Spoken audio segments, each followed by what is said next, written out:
आखिर क्यों दुर्योधन को नग्न अवस्था में देखना चाहती थी गांधारी। हर हर महादेव दोस्तों, जय श्री राम, जय बागेश्वर धाम।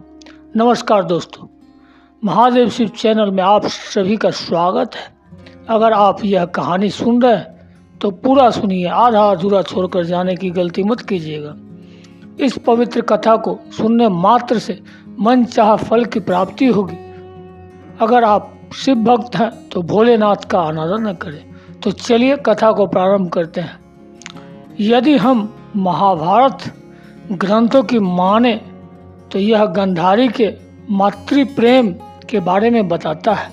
दरअसल गांधारी की दृष्टि को वरदान थी कि वह जिस स्थान को भी अपने नग्न आँखों से देखेगी वह लोहे के समान मजबूत हो जाएगा, और यदि वह किसी मनुष्य को देख लेगी तो जितने भी हिस्से में उनकी दृष्टि पड़ेगी वह अमृत तुल्य को प्राप्त करेगा। गांधारी की यह अवधारणा उनके मातृ प्रेम को गहराई से दिखाती है। गांधारी को प्राप्ति थी अनोखी शक्ति।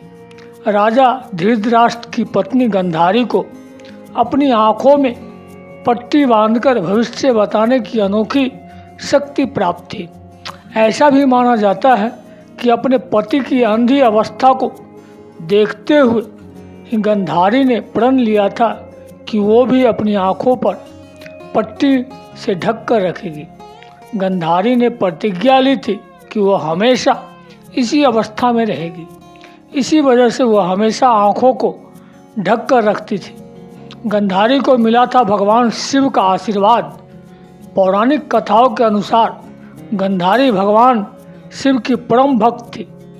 गांधारी ने भगवान शिव की तपस्या करके भगवान शिव से यह वरदान प्राप्त किया था कि वह जिसे भी वो खुली आंखों से अगर नग्न अवस्था में देखेगी उसका शरीर लोहे का हो जाएगा।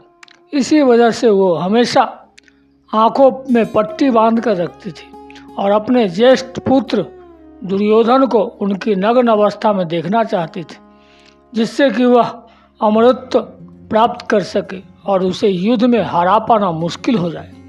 महाभारत युद्ध के दौरान भीम से युद्ध से पहले गांधारी ने दुर्योधन से आग्रह किया कि वह गांधारी के सामने नग्न अवस्था में आ जाए, जिससे उसके शरीर का हर एक हिस्सा लोहे के समान कठोर हो जाए। दुर्योधन ने नहीं माना गांधारी का आग्रह के बाद भी जब दुर्योधन उनके सामने आए तो दुर्योधन ने अपने गुप्तांगों को पत्तों से छिपा लिया।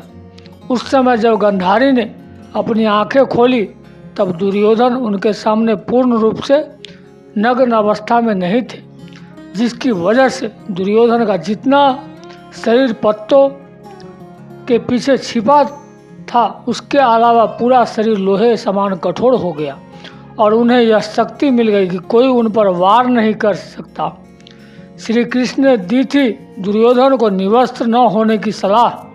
गांधारी के आग्रह पर जब दुर्योधन निवस्त्र माता गांधारी के सामने जाने लगे और बीच में वे श्री कृष्ण के शिविर के बाहर से निकले, उस समय श्री कृष्ण ने हंसते हुए कहा कि दुर्योधन, आप इस अवस्था में क्यों हो? श्री कृष्ण कहते हैं कि तुम इस अवस्था में अपनी माता के पास क्यों जा रहे हो? तब दुर्योधन कहता है कि यह माता श्री का आदेश था। तब श्री कृष्ण कहते हैं परंतु वह तो तुम्हारी माता है और इस तरह उसके सामने जाना ठीक नहीं है। कोई भी बेशक युवराज अपनी माता के सामने पूर्ण नग्न नहीं होता है और ये भारतवर्ष की परंपरा नहीं है। उनकी ये बातें सुनकर ही दुर्योधन ने अपने शरीर के कुछ हिस्सों को पत्तों से ढक लिया और वही हिस्से लोहे के नहीं बन पाए, जिसकी वजह से महाभारत युद्ध में प्रहार के दौरान दुर्योधन को उन्हीं हिस्सों में आघात लगा जो लोहे के समान नहीं थे और उनकी मृत्यु हो गई। महाभारत की यह एक ऐसी कथा है जिससे लोग अनजान हैं और शायद यह रहस्य आज भी अनसुना लगता है। वीडियो को बोलते समय कोई त्रुटि हुआ हो तो मैं क्षमा चाहता हूँ। उम्मीद है वीडियो अच्छा लगा है। महादेव के सच्चे भक्त हैं तो कमेंट में लिखे हर हर महादेव। मिलते हैं अगले वीडियो के साथ। जय श्री राम, जय बागेश्वर धाम।